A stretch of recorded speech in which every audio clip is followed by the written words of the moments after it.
You're not lazy. You're not unmotivated. You've got goals. You've got plans.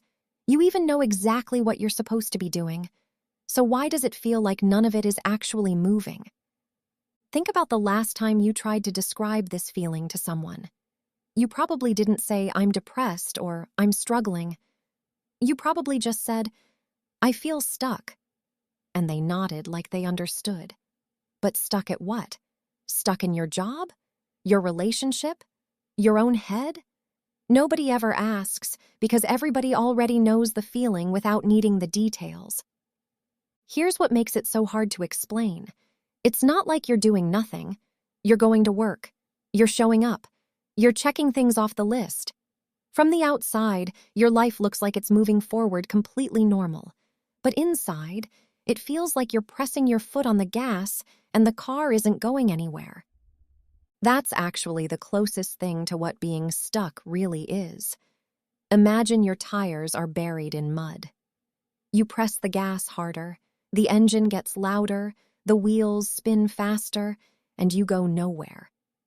Not because you're not trying, because trying harder was never the problem to begin with. The harder you press, the deeper you dig in. That's what it looks like from the outside, at least. But from the inside, the mud isn't dirt. It's the job you keep showing up to that never actually fills you.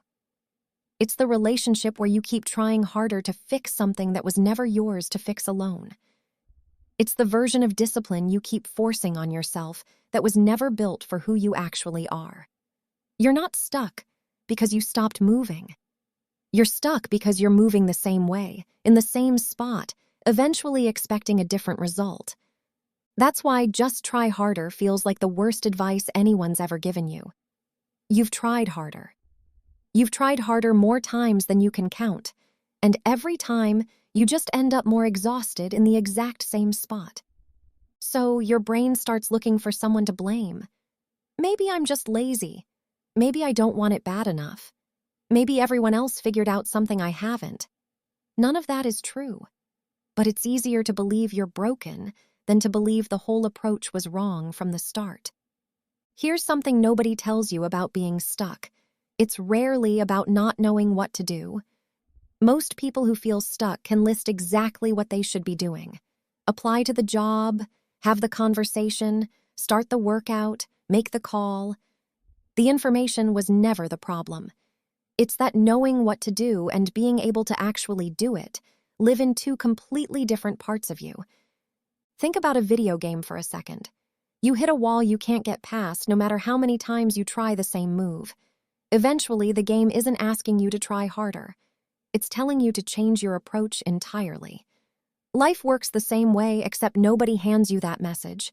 You just keep running the same failed attempt, assuming the next try will somehow be different. And there's a reason you keep running it anyway. Changing your approach means admitting the old one didn't work. And admitting that feels like admitting you wasted the time, the effort, the years you already put in.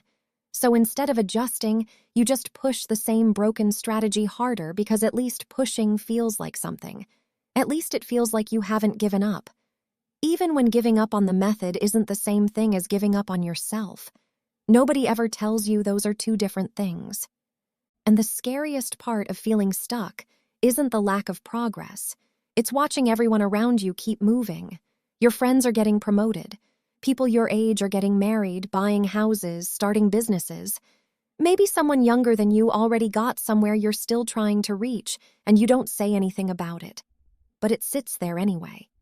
And you're standing in the exact same spot you were a year ago, wondering what everybody else knows that you don't. But that might be the wrong question completely. You're not behind. You're not broken.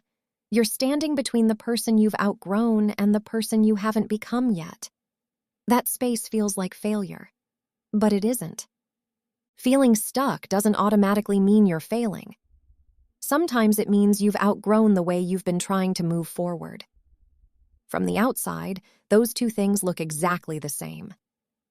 So maybe that's the real answer to why do I feel stuck? Not because something's wrong with you, but because you're standing in a version of your life that fits a version of you that doesn't exist anymore. You won't recognize the change while it's happening. You'll only recognize it after you've become someone who no longer feels stuck.